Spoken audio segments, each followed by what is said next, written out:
The news you're getting comes straight from me and straight from the source on the ground. And that's the first time I've been fired at. Tim Pool's a very successful reporter. He has millions of subscribers. Yet Pool never went to journalism school or even college. He didn't finish high school. And he doesn't work for a news network. Pool became a respected reporter just by doing it, going there and covering things the mainstream media miss. He's reported from global hotspots, from riots. He's exposed media bias. I did a short video with Pool about citizen journalists like him, but his story's surprising and deserves more time. So here it is. You're an action junkie. I used to be. I used to travel all over the world, 2 flights per week. You know, it's not so much the action, but kind of, you know, definitely an adrenaline junkie. I've been skateboarding my whole life. But it was more so, I want to know why things are happening. I ultimately didn't really care if I told people what was happening. I wanted to watch it, so I knew.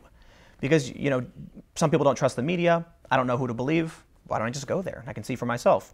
And then it turns out there's one good way to fund that. Tell people what you saw. People started to watch, and you've gathered followers, and you're supporting yourself doing this. Yeah. I mean, you know, I feel like I've kind of followed a traditional track, maybe a little faster than most journalists, where now I'm kind of just anchoring. I still do periodically on-the-ground stuff, travel every so often. I used to be on 2 flights a week. Now I'm on, you know, a flight every other month. So it's much more behind the scenes, political commentary, anchoring type stuff. How dare you call yourself a journalist, Tim Pool? How dare you call yourself a journalist? How dare you? Why are you there? There was a protest, there was a speaker, and I decided to go down and just cover the story, something I typically do when people are protesting things, to see why are you protesting, why are you here. That's the funny thing, you asked, you know, people were saying, how dare you call yourself a journalist? I didn't. I went to Occupy Wall Street because I was a hacker, and my buddies were hackers, and you know, they're working on code to try and help people communicate in protests. And I said, well, I'm not a coder, I'll go down and just film and show what's happening. And then all of a sudden these journalists were like, you're a great journalist, Tim. And I was like, oh, no, I'm not. And they're like, you are. And so here I am today. But now these same activists who used to praise me, this is the really funny thing, it comes and goes in waves. When I show up to Occupy Wall Street and I said, the police just whacked that protester, they say, thank you, Tim, for telling the truth. A month later, the protester deflates the tires on a car, and I say that protester is, you know, just draining the tire on the car, and they say, how dare you turn on us? I like it that you're a high school dropout. Yeah, me too. Why? I mean, why do you like it?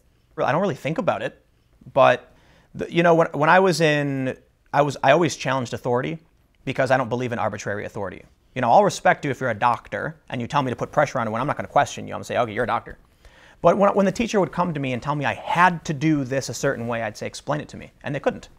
So this really became a problem for me when they would be like, here's the formula for a math problem. Okay, I can do it in my head. Well, no, I don't want you to. I want you to do it my way. No, I'm not going to. You're wasting my time. And I have maybe it's something that's a part of me, but ultimately, you know, when I was in high school for about 2 months before I said, these people have no idea what they're doing. They're wasting my time.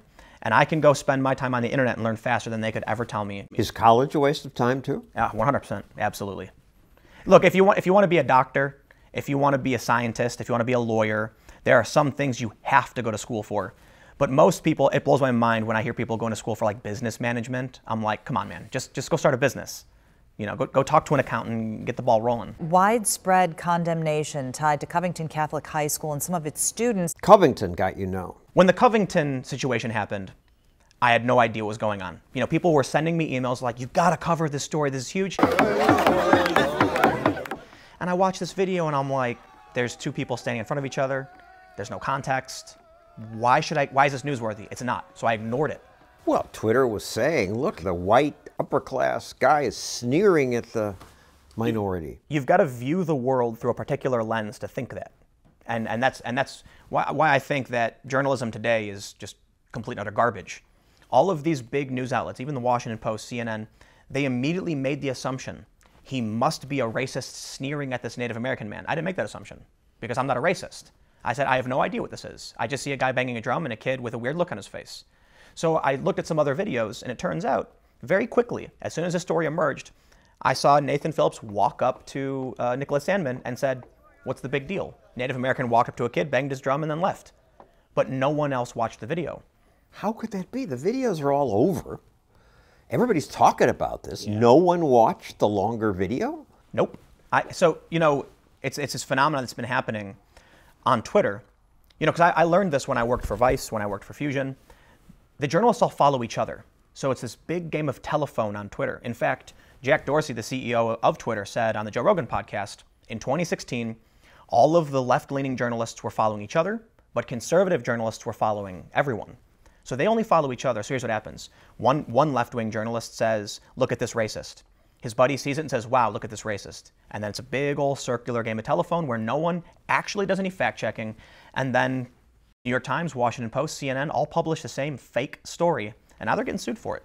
They eventually corrected it. Did they thank you? They didn't thank me. I don't know. For some reason, I kind of, you know, I got around 500,000 views on that one video, which was, you know, immediately after the story came out, I put together a video. The initial narrative that we heard from the activists was that this kid got in this man's face. You have just seen right now, it's actually the other way around. I went through the 2-hour live stream. I watched the whole thing, debunked a bunch of the fake claims. 500,000 views is a lot, but for some reason, when it comes to the mainstream narrative about correction, it's like these big companies can't see outside of their own bubble. So they don't know I exist. But the average person, like regular people, watch my content, do. And so they watch me and they say, well, CNN's fake. And I'm not, are we surprised at all then to see MSNBC and CNN's ratings are in the gutter? Fox News got it right and their ratings are up. For more of my content, go to johnstossel.com. I post a new short video every Tuesday. That's at johnstossel.com. We have this video of you on the Joe Rogan show. Why do you invite you? This is actually a really good story. So Joe Rogan had on Jack Dorsey and didn't really press him that hard on anything. It was kind of a boring interview. So I made a YouTube video where I just kind of addressed the criticism, and I was rather polite. I said, you know, I think we're better off that Joe did the interview, but admittedly, I just turned it off because it was boring and I wasn't learning anything. So the funny thing happened. Before I even published my criticism of Joe Rogan, it was nice, it wasn't so bad. I got a copyright claim from his company, claiming the rights to my video because it had a screenshot of his podcast, which is a mistake. Mistakes happen. Well, through a matter of coincidence, Joe had reached out to me recently to apologize for this, you know, something that had happened in the past where he had canceled on me. And so I sent him a message like, hey, would you mind releasing this copyright claim? I think it's an accident. You know, I produced a criticism of your podcast. He said, send me the link. About 10 minutes later, presumably after he watched the video, he said, hey man, I watched your video. It's actually pretty good. Can I call you right now? And so I said, sure. And then he talked to me on the phone, was kind of venting about how, you know, he was, you know, I screwed this one up. I wish I had done a better job. Hey man, I owe you to come on the show. You know, we'll figure it out sometime. Thanks for talking. So I'm like, see you later. A few hours later, I'm sitting in my pajamas, you know, playing some video games, about to go to bed. My phone rings and he says, hey man, you want to fly out tomorrow and come on the show? And I was like, and you're excited because Joe Rogan is really big. I think he's a good dude. I think he's genuinely curious. He's kind of a calm and rational figure. People really like that. You know, you watch an interview with someone on CNN and they just all agree with each other and it's very canned and scripted. You watch the Joe Rogan podcast and it's 3 raw hours and sometimes Joe pushes back, sometimes he doesn't. It's just, you know, interesting conversations. And often he talks about drugs, so I guess he has a lot of people who are really fascinated by kind of like a, you know, kind of a libertarian kind of culture where you can just chill and, I don't know. I don't know how to describe it, I guess. You didn't confront Dorsey much. Dorsey shoved it off on the woman who handles these problems. Yeah, and this was the second appearance, right? So the first one was Joe saying, come on the show, let's talk about what I got wrong, you know, and we'll have a conversation. And then following that, he said, how about we do, you know, he calls me on the phone, he's like, why don't we get, you know, Jack back in here and then I can have you talk to him. And it ended up being, there's a funny meme of it, like essentially that Joe and Jack were like, you know, essentially the coaches in the corner of the ring while they put me and Vijaya to like kind of duke it out over these issues. But, you know, she was the expert. Jack actually would defer. If I brought something up, he'd kind of point to her. But there are a few things that, you know, I would challenge him specifically on. Ultimately, I think Jack is kind of a figurehead. So the reason he brings on, you know, Vijaya is that she's the actual head of trust and safety, and Jack doesn't really know. You want more people taken off Twitter? Me? Yeah. I mean, that's the implication of what you're pushing with her. In which capacity, though? that they weren't quick enough to take off the people who said, let's go get those kids killed. Oh, the people who are sending death threats in violation of U.S. law. Oh, yeah, absolutely. I mean, look, I'm as close as free speech absolutist as you can get within the confines of the U.S. law and the opinions of the Supreme Court. Conveying over the internet that you want to cause harm to people or you're instructing people to do so is a bad thing, which should probably be taken down. I would think so too, but already Twitter is cutting people for much less serious stuff. And that's the real problem. You could say something as innocuous as men aren't women and they'll suspend you, but quite literally post a picture of you decapitating the president and they say it's no big deal. What's that about? I mean, they don't say it's no big deal. Well, she's saying we actioned them. What does that mean? The way I always explain is the analogy of, how many grains of sand make a heap. If they're going to keep banning, it's not just conservatives. It's people who hold opinions outside of the intersectional feminist orthodoxy. The censors at these companies are intersectional feminists? Yes, I believe that's a fair assumption, although I don't want to act like I have absolute proof. But look, they're based in San Francisco. There's this prevailing ideology and orthodoxy that exists in these ultra-liberal areas that's typically referred to as the regressive left. They're people who they want race-based policy. It's called intersectional feminism or identitarianism. And so what ends up happening is when someone goes on Twitter and says something that's particularly racist, they'll ban you. Unless it's racist towards white people. They'll claim it's not racism at all, because in their mind, you can't be racist towards white people. You're a person of the left, but you say it's the right that gets picked on, and now you're defending the right. And because of that, because I so often can see, because it's plain to anybody, they're biased against conservatives, that must mean I am a conservative, they claim, which is not true. What happened to the liberals who defended free speech? What happened to the left protesting the Vietnam and the free speech era? What happened to the left at Berkeley holding up signs saying free speech? Today, the left shows up with torches and burns free speech signs. That's not the left. It is the left. But it's not the old left. But this is what they're trying to do, and I refuse to let them. They want everyone to believe that someone like me, who is a supporter of Bernie Sanders, is a conservative. That way, actual conservatives look insane. But think about it. These people who show up burning signs that say free speech, by all metrics, are a tiny fraction of the actual population. There's a report called Hidden Tribes that show progressive activists are 8%. Of those, how many actually show up and wear masks and get violent? A tiny fraction. But they want you to believe they are the left so that they can take the mainstream narrative and convince middle America, if you want to be on the left like you've been your whole life, support the people who throw Molotov cocktails and bash people over the head. I'm not going to stand for that. I do not stop becoming someone on the left simply because I have always supported free expression, free speech, opposed censorship. How is it, when I was growing up, it was the religious conservatives that had the moral panic about music and swear words. But today, the moral panic is coming from the left.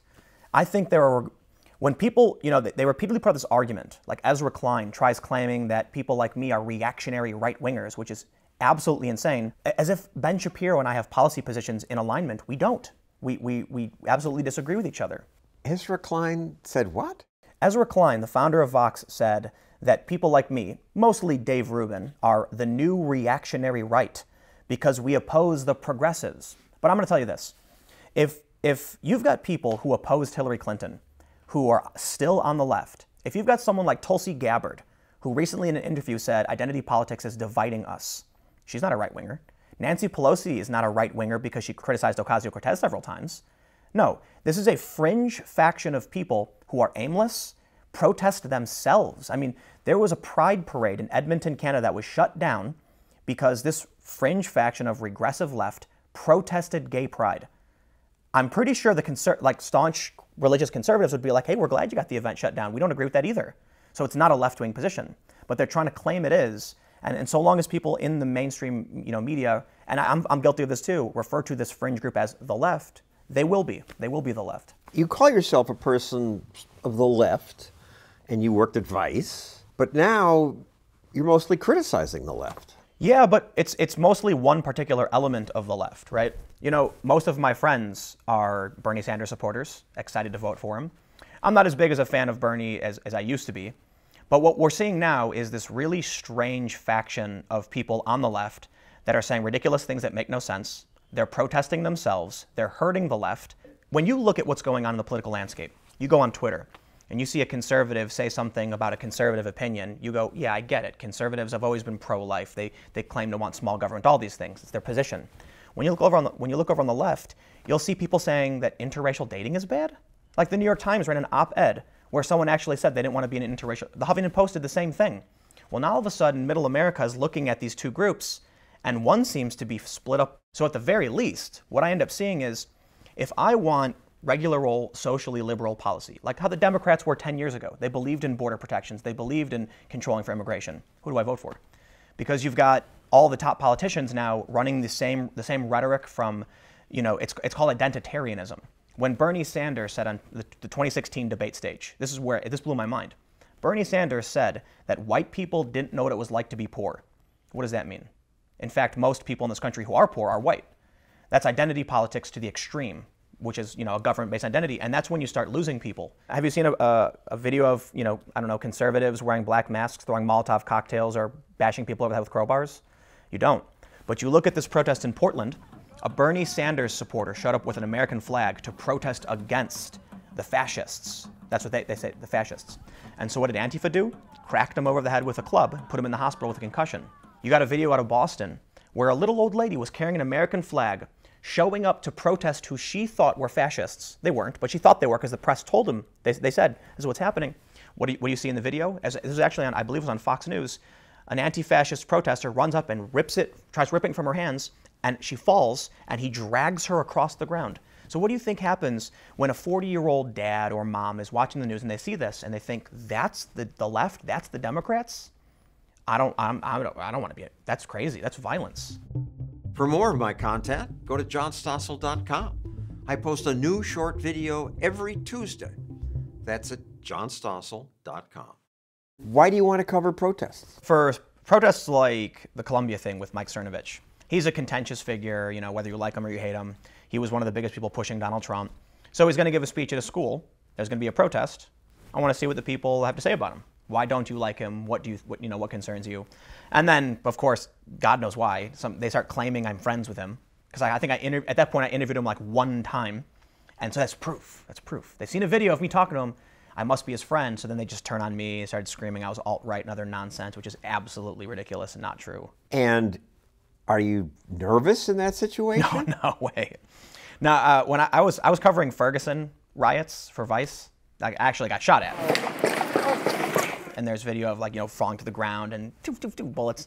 I was in Ukraine at the start of what became their civil war, whatever. At Columbia, the college in this case supported you to the extent they needed to, I suppose. It's not like they shook my hand and said we love you or anything. They were just when the people started screaming at me. This one young woman claimed that I was there to dox them, to film the activists so that white supremacists would hunt them down and hurt their families. And I've got an ID because I used to work for an ABC News venture. And so I'm showing my credentials to the press. I'm like, I have no idea what they're talking about. And she's like, I'm so sorry. Don't worry about it. Like, you're fine. You're allowed to be here. And I'm like, thanks. I just went about my business. They eventually gave up on me. They got tired. The Antifa de-escalation team, they actually called it, said don't touch him. And so they actually made sure people didn't touch me, which is good. The Antifa de-escalation team made sure people didn't touch you. Yeah. Antifa has a de-escalation team? I wouldn't, I guess you could call them Antifa. Typically when people refer to Antifa, it's usually the masked individuals who are starting fires and throwing stuff, but they all consider themselves to be a part of the, anti-fascists or Antifa for short. And so, yeah, when it comes to the standard protest, not the extreme riots, they have people who try and make sure nobody, no one from their side starts it because the cameras are rolling and they know it makes them look bad. And they call themselves the de-escalation? Oh, yeah. But I respect that at 100%. If you're going to organize a protest and there's a chance that some of your people are going to get out of hand, having designated people to stop that, nothing but respect from me. I'm just going to stay even longer. Nazi scum. Well, they were yelling that about Cernovich, not me. It was actually really funny because one person in this crowd recognized me and started yelling about me, pointing at me. And all the protesters look around in confusion because they didn't know who I was. Because I'm not nearly Mike Cernovich, They don't know who I am. My political opinions are like centrist and really tepid, so I'm always omitted from many of the hit pieces. So these protesters start getting confused, looking around, and then eventually point at the wrong guy who's just like some New York press photographer screaming at him that he's like alt-right or something. And then eventually someone's like, no, no, no, this guy. Because you'd interviewed Cernovich. I have no idea why some guy tried claiming that I was alt-right. But then someone comes up to my left and goes, hey, you're Cernovich's friend, right? And I'm like, no. I've met the guy one time, maybe. But this is what they do. It's really interesting. The way I describe it is that politics today only flows in one direction. If I sit down for an interview with Mike Cernovich, they will take that video and say, look, Tim Pool is right-wing. He's hanging out with Cernovich. But when I do interviews with Antifa or with communists, because I've actually interviewed a former Soviet general, they say nothing. They don't highlight it. Or they'll claim the left-wing individual is now right-wing. Because, you know, if I'm interviewing Cernovich and I'm right-wing, if they're with me, they must be right-wing too. It can only go one way, not the other way. Do you think that there's been more violent crime? At the last 2 years, maybe. Do you think that has anything to do with refugees? Yeah. Sweden was big. I don't get what's going on there. Explain. The Sweden trip was basically in response to Donald Trump. He had watched a segment from Fox News and then said, you see what's happening in Sweden last night.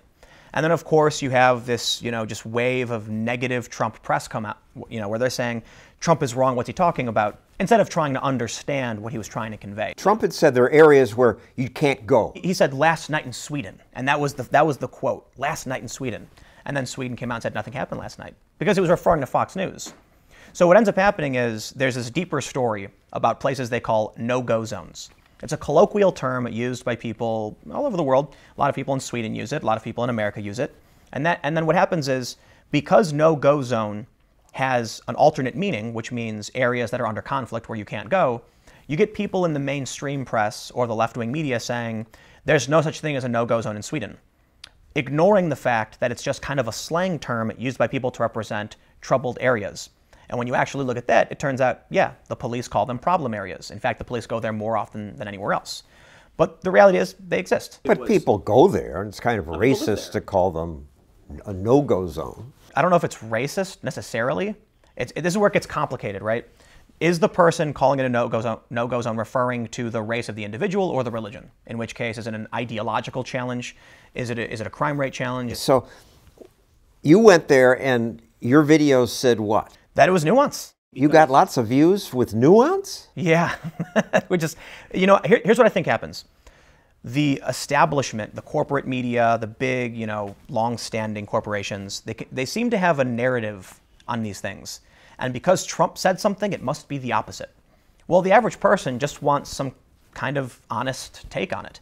You look at why YouTube is doing well. It's because the conversations tend to be longer, raw, unedited. So I go to Sweden. And you got the conservatives saying it's a hell zone, their cars are all flaming, it's really terrible. And you get the people on the left, the liberals, saying, no, no, no, that's fake news, you're lying. The reality is, crime is up. It's up quite a bit.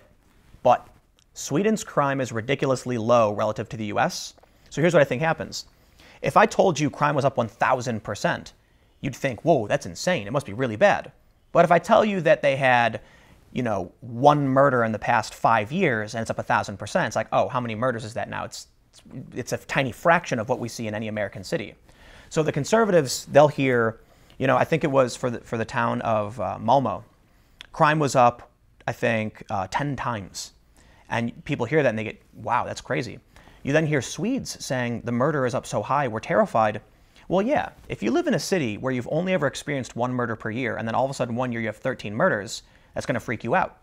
People in the US then hear this from the panicked Swedes, and they associate it with Chicago or New York or Baltimore, and they assume that must be 1,000 murders. No, it's much nicer, much safer than most American cities, but they do have a problem with crime going up, mostly gang-related. But we've even seen, it was only, I think, a few months before I went there, somebody threw a grenade onto a balcony, killing a little boy. So they certainly have their problems, but one side will have you believe it's the end of the world, and the other will have you believe nothing's happening at all.